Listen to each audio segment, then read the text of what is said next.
अनिका, एक युवा और उत्साही लड़की, अपनी दादी की मौत के बाद उनके पुराने गांव लौटी। उसके दादा की हवेली अब वीरान हो चुकी थी।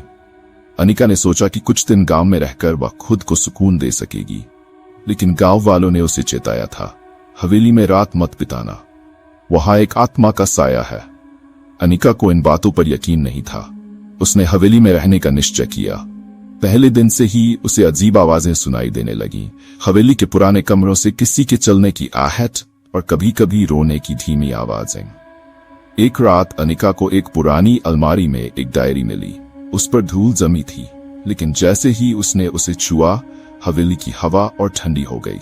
ये डायरी एक औरत की थी जिसका नाम था राजनंदिनी। डायरी में राजनंदिनी ने अपने जीवन की प्रेम कहानी लिखी थी। वह गांव की एक अमीर जमींदार के बेटे विक्रांत से बेइंतहा प्यार करती थी, लेकिन एक दिन विक्रांत ने उसे हवेली में बुलाया और वहां उसका बलात्कार किया। राजनंदिनी का दिल टूट गया और वह अपमानित महसूस कर रही थी। उसे अपने प्रेमी की ऐसी बेवफाई की उम्मीद नहीं थी। राजनंदिनी ने कई बार विक्रांत से शादी की भीख मांगी, पर उसने उसे ठुकरा दिया।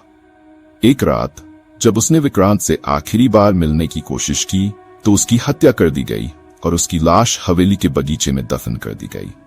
अनिका को यह सब पढ़कर झटका लगा। उसी रात जब अमावस्या का अंधेरा छाया हुआ था, हवेली में भयानक चीजें होने लगीं। अनिका को आईने में एक औरत की परछाई दिखाई दी जो बुरी तरह से रो रही थी। वह राजनंदिनी थी। उसकी आत्मा अभी भी हवेली में भटक रही थी, न्याय की तलाश में।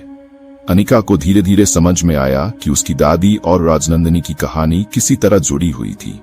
उसकी दादी भी विक्रांत की सगी बहन थी और उन्होंने इस भयानक घटना को छिपाने की कोशिश की थी ताकि परिवार की इज्जत बची रहे। राजनंदिनी की आत्मा बार बार अनिका से कुछ कहने की कोशिश कर रही थी। वह चाहती थी कि अनिका उसका बदला ले और उसकी आत्मा को शांति मिले। अनिका ने गांव के पुराने दस्तावेज खंगाले और विक्रांत की हत्या के कई सबूत इकट्ठे किए। उसने गांव वालों के सामने विक्रांत की सच्चाई उजागर की। हवेली में अंतिम रात राजनंदिनी की आत्मा ने अनिका को विक्रांत के असली हत्यारे का नाम बताया।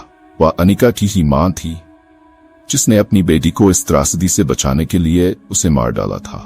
अनिका का दिल टूट गया, पर उसने फैसला किया कि राजनंदिनी की आत्मा को शांति देने के लिए सच्चाई को दुनिया के सामने लाया जाएगा। उस रात हवेली में आग लग गई। राजनंदिनी की आत्मा हमेशा के लिए मुक्त हो गई, लेकिन अनिका को उसकी जिंदगी में एक ऐसा खालीपन मिला जो कभी नहीं भर सका।